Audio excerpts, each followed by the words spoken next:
Hey, you're listening to Wrestling Roundup, FreeFM 89.0. It's your host, Grady Hooker. We'll rock straight into this day in history, 29th of November. Quite a few shows we've got to get through.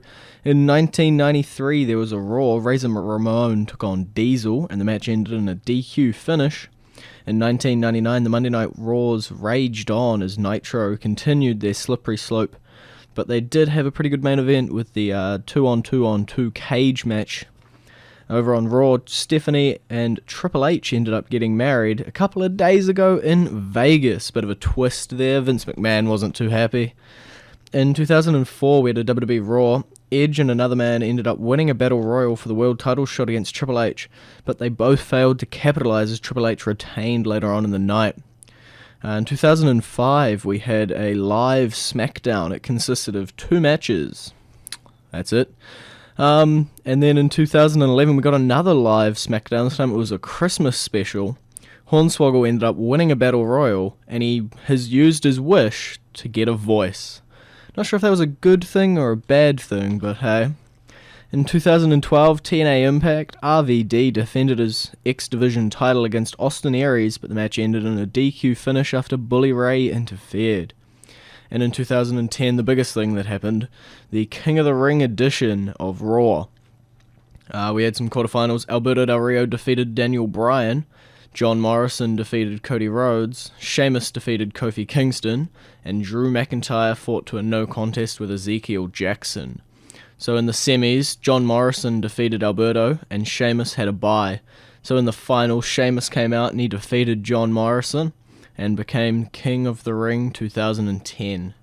But also on the card as the main event, there was a WWE Championship match and a TLC match. The Miz defended against Jerry the King Lawler.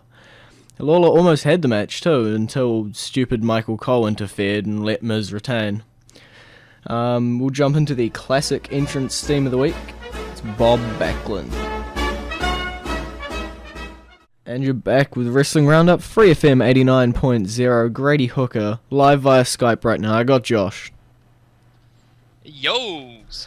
We'll talk a little bit about the Raw before Survivor Series. Biggie Langston actually won the Intercontinental title. Yeah, that was a big moment for him. You could tell that winning the title was not lost on him because he went to go pose in the corner. He just could not do it. Yeah. He just could not take his eyes off that title. That was such a huge moment for him. And hopefully the beginnings of something big for him. Okay. We also saw the debut of another NXT star, Xavier Woods. Yeah, he's been in the developmental system for like 3 or 4 years now, and has finally made his way up. He used to be in TNA as Consequences Creed. And ironically, he was part of a tag team with Ron the Truth Killings, who is now R-Truth. Yeah. I enjoyed his work with the R-Truth and the Rhinestone Cowboys. Let's not sing. Don't want to turn away listeners. But it was Raw Goes Country, and we did sadly get one themed match between Sandow and Ziggler. Yeah, that was fun. It was a really fun Extreme Rules, basically, match, and that involved musical instruments. Ziggler won the match.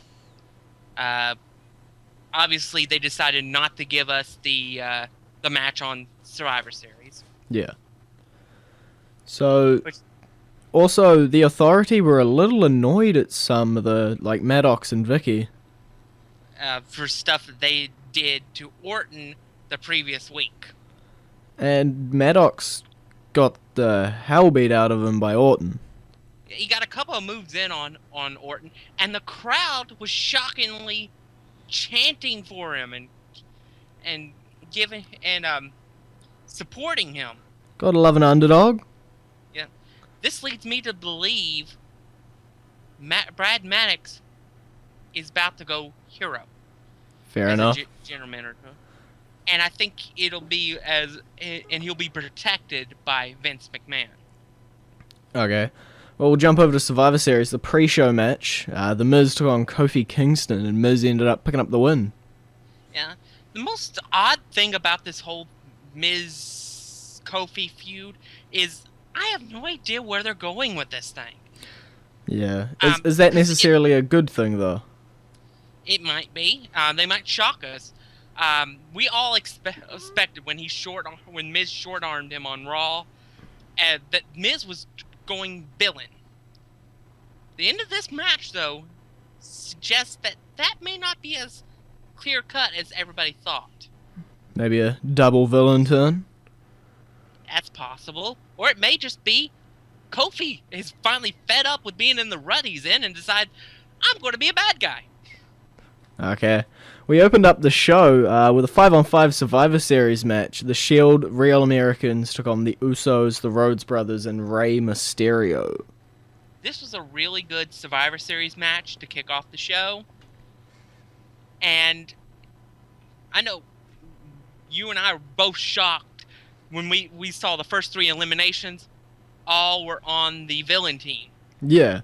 If you're listening to us on the stream we did, we were just, like, freaking out. And I don't think either of us expected Roman Reigns to be the sole survivor either. Yeah. He became a one-man army and just wiped out the heroes by himself. You get a spear! You get a spear! Everybody gets a spear! Yep. He eliminated 4 people by himself, which tied a Survivor Series record. I think this match, at about 23 minutes, was actually the longest match on the card as well. That wouldn't surprise me, because it did go a while, and it needed it because it was a 5-on-5 match. Yeah. Too bad we didn't. Although we're beginning to wonder if they were going to be over in 10 minutes and the entire face team was going to survive. Yeah. Biggie Langston, he just won his Intercontinental Championship, but he put it up for a rematch against Curtis Axel. Yeah, and I had said I was walking away if Curtis Axel regained the Intercontinental Championship. I was serious. And you didn't have to walk away, luckily. Yep. There's a ironic pun in there somewhere about Big E Langston hitting the big ending on Curtis Axel. Yeah. Not Grady's favourite Survivor Series match up next, the 7-on-7 Total Divas versus Real Divas. I enjoyed the Divas match for what it was, and I had it entertained. And you know, JoJo didn't look that bad in the brief moment she was in the ring.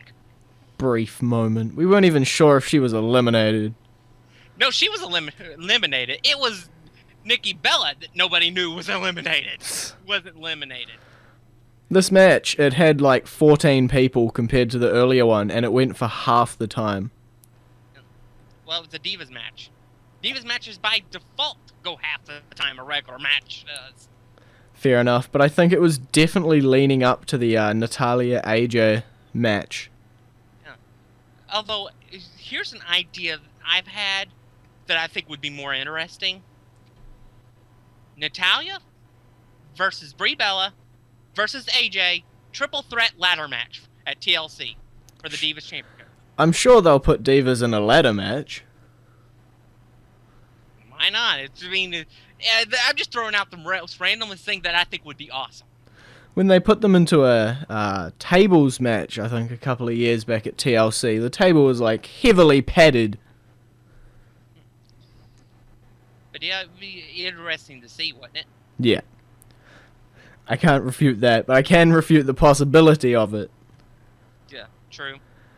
Up next, Ryback came out. He issued an open challenge and was, we were sort of debating here on who was going to come out and answer it, and it was the returning Mark Henry. Yeah, we got to see the WrestleMania match all over again. But this time we got to see an actual, plausible conclusion to the match. This match went for, like, 5 minutes. I think less than 5 minutes.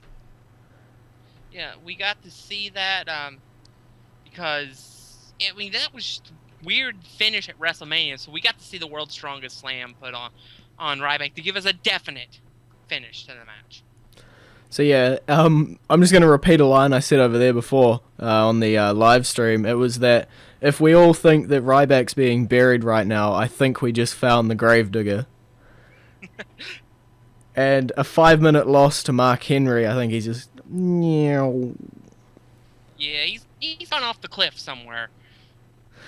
Up next, World Heavyweight Championship, John Cena defends it against Alberto Del Rio. This was pretty much the same match we saw at Hell in a Cell. But that's not a bad thing, because that match was good. This match was good. It was good. I think you were saying that they could have done with a few more minutes, or was that the Punk Bryan one? I couldn't really had more time, because that would have taken away from the awesome tag team match that followed it. Yeah. But it was a good match, and I really can't complain that much about it. The right outcome came, because we didn't need to see Alberto Del Rio in another World Heavyweight Championship match this year. Or for the next year, probably. Fair enough. But I think we'll probably talk about this a little more at the end of the show, but the Cena retaining and Orton retaining thing. Yeah, that's a big thing that's going to be playing forward. We just don't know how. Yeah. So the next match, do you think this was match of the night? Match of the night. There you go. See him. These guys went to war and really brought it. CM Punk and Daniel Bryan did manage to knock off the Wyatt family. Yeah, but they're not done with them. Not by a long shot. Definitely. That whole tease at the end of the match where Bray Wyatt gets up, acts like he's about to get into the ring, and then he backs away. This feud ain't over. I think we'll see Bray getting involved a little bit more, though.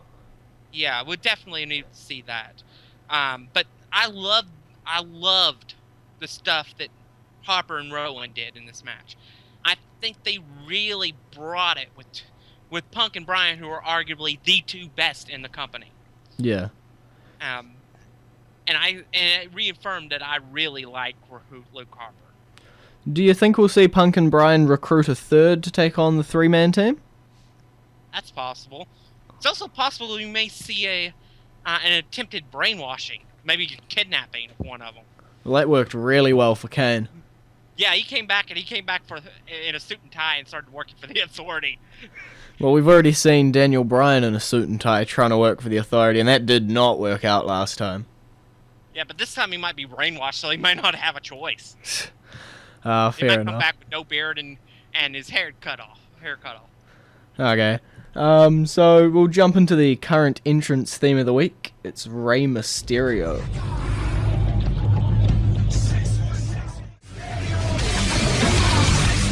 And you're back, Wrestling Roundup, FreeFM 89.0, Grady, Hooker, and Josh. We're going to go back a little bit because we kind of missed it. There was an awesome action figure promo that they had. Yeah, that was funny. Santino and R-Truth were arguing about who was going to win the Money in the Bank, and they start fighting with the action figures, and Los Matadores comes out, and they bring El Torito, and then suddenly somebody says the word dance, and out comes Fandango. And then somebody says power, and everybody's favorite Authority figure comes. People power. People power. John Laurinaitis came out. Not sure if I'm happy or sad about that part. And then everybody watches R-Truth and Santino play with their toys. Psh. Them playing with their toys was a lot more entertaining than the WWE Championship match. Yeah, but we have something to talk about before we get there. The Cena one? Yeah, the Cena promo. The little backstage promo between Cena and the Authority. Yeah. It was... I think it definitely ties into what happens at the end. Yeah. It's definitely foreshadowing. And it's possible we could be foreshadowing to something that we really don't want to see. Yeah, which we'll rant about in about 3 minutes. WWE Championship. Randy Orton defending it against Big Show. They go for about 10 minutes. I enjoyed the match for what it was. I knew going ahead this was not going to be one of those 5-star matches because that's not something Big Show is capable of. Orton himself is capable of that when he wants to, but he has to have the right opponent. Yeah. The Big Show is not one of those opponents. But this was a good match for what it was, and you pretty much knew the ending was coming. for the Yeah. match. I called the ending on the live stream. I said specifically that they said there'd be no physical interference. And I called they were going to come out and do some intimidation shit. And what did they do? Yeah, you see Orton's knocked out. He's about to lose the WWE Championship. And then suddenly, it's time to play the game.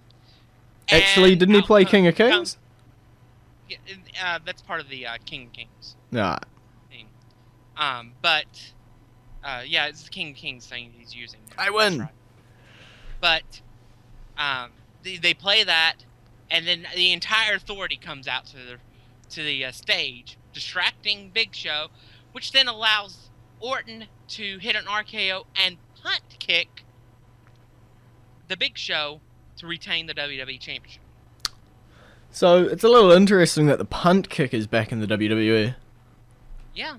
I thought that move was banned for life, but apparently not. I think we all expected to see it a little while ago when he first sort of joined the authority. Yeah. But I think that they didn't want to punt kick Daniel Bryan. They just don't care that much about Big Show. Yeah. It's that, well, you can make an argument that the punt kick is needed to keep the big man down. True. Because you got to remember, at Extreme Rules, he used the punt kick to beat the Big Show while he was still a good guy. Okay, well, I think the entire match was definitely foreshadowed, and we had the championship. We had Cena come out. I'm like confusing myself here. We had Cena come out. The authority just sort of make way for him. He just walked right through the middle of them, like they weren't even there. And then he walks into the ring, and they basically they begin to play a mine is bigger than yours game. Yeah. And sadly, I'm pretty sure most people are seeing this leading up to some form of champion v champion or unification. Yeah, it probably would not surprise me if they put both titles up above the ring and did a TLC match. Yeah. It is TLC coming up, so the main event pretty much has to be a TLC match. So if they're going to go ahead with this horrible champion thing, then you kind of have to. Yeah, it would have to be the World Heavyweight Champion John Cena versus WWE Champion Randy Orton. TLC match for both titles, and let the chaos begin. Are we expecting a unification, a title switch, a retaining, or what? At this point, anything is possible with that type of match. What I would probably expect to happen is probably they both are up on the top of a ladder. They've got a hold of one belt, and they go to kick each other off to try to gain access to gain both titles, and accidentally kick each other off the ladders. The belts come loose, and they each have one in their possession. Yeah. And they walk out with that title. Okay. As long as they don't unify, I could be slightly happy with the outcome. The only reason that I can give unification an okay is it would do two things. First, it would ensure the Royal Rumble winner main events WrestleMania. Fair enough. Second, it eliminates Money in the Bank pay-per-view. Because if you have one world champion, you don't need a pay-per-view for it. Fair enough. And that would put it back on WrestleMania. No, I still don't like the idea. I've been toying it over and over. And speaking of Money in the Bank, my prediction for the next Money in the Bank winner, assuming that they only have one, Roman Reigns. I win. It may or may not be because you've already told me your prediction. Or I'm a mind reader, one or the other. But yeah, I would probably split him away from the Shield in couple of months and start building him towards the Money in the Bank. Yeah. So, leading up to TLC, we're expecting some form of champion main event thing. We expect CM Punk, Daniel Bryan, Wyatt's to continue. Do we expect any other sort of matches on the card? Well, I would say some form of Divas Championship match. It's time AJ defends the title. Okay. I would say a United States Championship match. It's been a while since Dean Ambrose has defended the United States Championship. Good call. I would expect them to continue to build on Big E and him defend the Intercontinental Championship against somebody. Maybe we'll have like a tag team table elimination 4-way match that has like the tag team champions, the Real Americans, Los Matadores, and say R-Truth and Xavier Wood in it. Okay. I can see how that'll work out. See here, we'd have to have a chairs match. We'll put Mark Henry in that. Yeah, Mark Henry versus... Well, you know what? Here's something. Mark Henry versus Big E in a chairs match. Just for the heck of it. Just for the heck of it. That's the... I mean... It maybe make the Intercontinental Championship the chairs match. You could benefit on Big E's strength. Yeah. It's possible that they could end up, say, matching Henry and Big E together and make them a tag team in the time being, while he's still the Intercontinental Champion. True. Who do we think will go up against Dean for his US title? That's a good question. That is a good question. I'll, Tyson Kidd. Okay. I'll take a long shot and I'll go Rey Mysterio. That is possible. That is very possible. It's also possible that Rey Mysterio may do something with the Shield, with Roman Reigns and Seth Rollins. Yeah, I'm just looking at it. It's like you got the 5-on-5 and everyone seemed to match up nicely. Usos, Real Americans, Rhodes, Rollins, and Reigns. And then Dean and Rey would just pair up. Yeah, that's possible. But the fact that Rey Mysterio was eliminated by Roman Reigns leads me to think that they may do something with the tag team of the Shield. Everybody was eliminated by Roman Reigns. That's true. There's only like one guy who wasn't. The only person that it wasn't, I think, was Cody. Yeah, it sounds about right. I think that was by Rollins? Yeah. Rollins got one guy, and then he was eliminated. And then it was 2-on-1, and then next thing you know, it's 0 against 1. Roman Reigns is the sole survivor. Do we expect Ryback to be in a match at all? Probably another open challenge or something like that. Another open challenge where he digs his hole even deeper. Yeah. Do we want to see the resurgence of Curtis Axel, or are we just leaving him floating around? Let's leave him dead and buried. No, let's let him float like Kofi Kingston. Yeah, that's another thing. We may see a Kofi Kingston Miz match. True. As long as we get Tyson Kidd, Fandango, some of these younger guys up on the card as well. So it's been great talking to you. It's been great being on again. And in birthdays this week, the Glamazon Beth Phoenix turns 33. The British Bulldog Davey Boy Smith passed away in 2002. Ex-WWF broadcaster Mean Gene Okerlund turns 71. And former WWE broadcaster Josh Matthews turns 33. Jerry the King Lawler turns 64.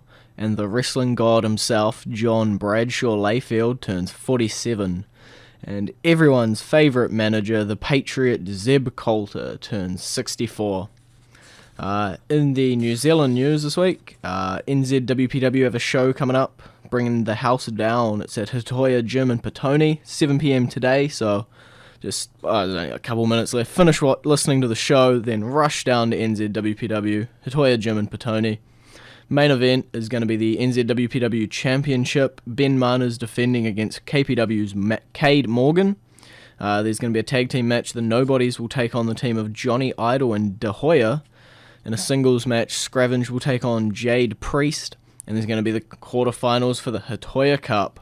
Paul Sayers taking on Dreamcatcher. Taylor Adams taking on Mr. Silver. Chad Howard taking on Skull Kid. And Mikey taking on Hayden Thiel. I got to put my money on Paul Sayers here. I think the young upstart will come through and he'll win the Hitoya Cup. That's my pick.